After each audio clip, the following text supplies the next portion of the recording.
Good afternoon. I'm Sheriff Tim Baxley with Clarendon County Sheriff's Office.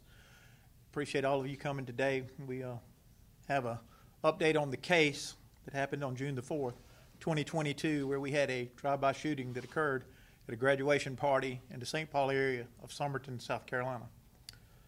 On June the 4th, 2022, at approximately 11:05 p.m., the Clarendon County 911 dispatch received multiple calls of a drive-by shooting incident at 4193 St. Paul Road in the Somerton area of Clarendon County, where a graduation party was being held.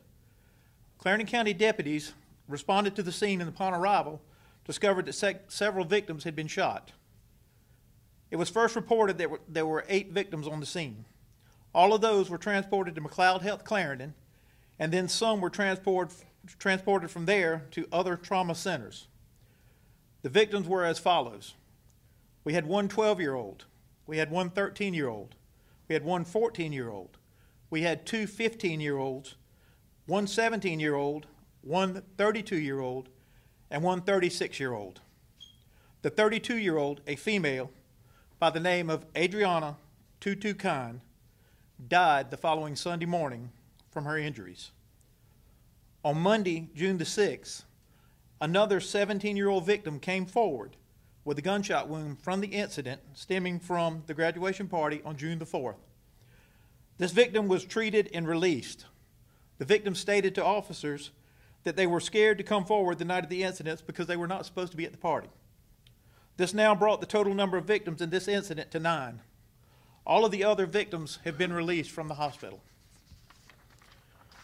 During the course of the investigation, it was determined that all of the victims that were hit by gunfire were standing in the front yard of the residence or near the roadway in the front yard when a car passed and opened fire into the crowd.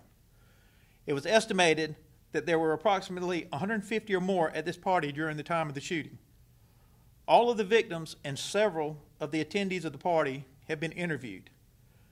Investigators with the Clarendon County Sheriff's Office, SLED, investigator from the Manning Police Department worked tirelessly every day since this incident to develop and follow up on leads to bring forward to an arrest on this incident. Investigators worked together daily with assistant solicitors from the 3rd Judicial Circuit assigned to Clarendon County, reviewing all the leads and evidence pertaining to this incident.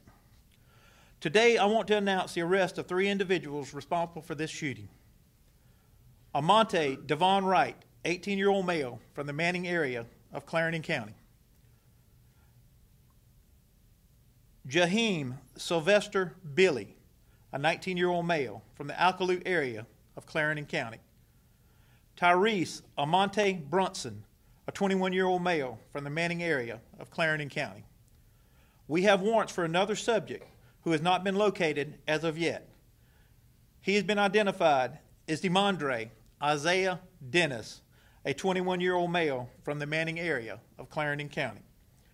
Dennis has been entered into the NCIC database, and the U.S. Marshals Fugitive Task Force is assisting as we speak in locating and arresting him. All subjects are charged with 1 count each of murder, 8 counts each of assault and battery of a high and aggravated nature, and 1 count each of possession of a weapon during a violent crime. Upon a conviction, the penalties are as follows. Murder carries from 30 years to life in prison. Assault and battery of a high and aggravated nature carries up to 20 years in prison. Possession of a weapon during a violent crime is 5 years to run consecutively with any other penalties. These arrests do not mean that the investigation is over. It will continue as more suspects may be identified and charged. As stated when this incident occurred on June the 4th, we believe this was a gang-related incident stemming from other incidents that have taken place in the county. The FBI Gang Task Force was called to assist with this case and other gang-related incidents that have been going on in Clarendon County. Their investigation will continue.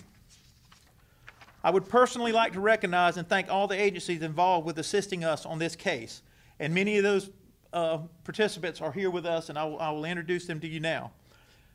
The Manning Police Department with Chief Keith Grice, he's to my right, and Investigator Sonia Daniels. We have, who is not here today with us, Sumter Police Department, Chief Russell Rourke.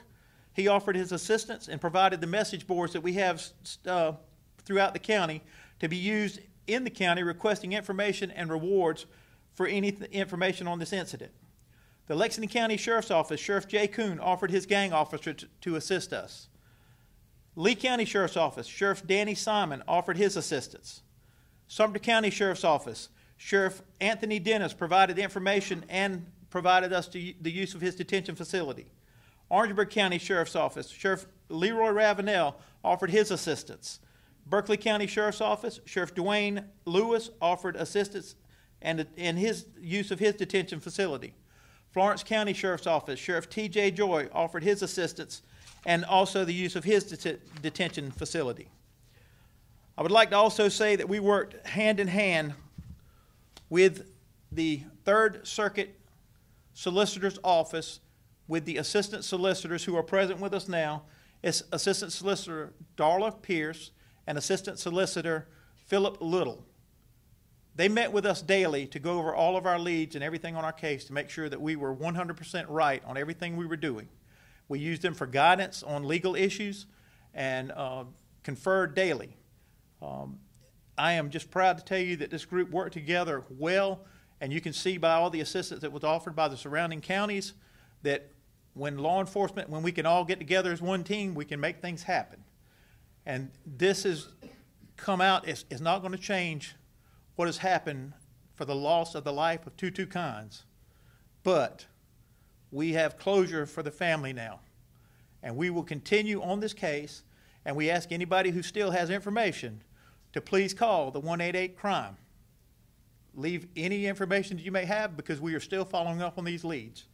I'm not going to take any questions at the end of this, but I will provide you all with a summary of everything I just relayed to you with all the names. I also wanted to recognize I've got Captain Glenn Woods with SLED and Agent Kyle Radford, special agent who was assigned here, and the other investigators are investigators here with the Clarendon County Sheriff's Office. SLED was here from day one, and they have worked with us every day with this case. They've followed through with everything that we've been doing. It's been a great asset to have, and we certainly appreciate it. And again, I appreciate the help from everybody. We asked the community to come forward. A lot of people were reluctant in doing that, but we have made progress on this case, and as I said before, we will continue. So thank you very much.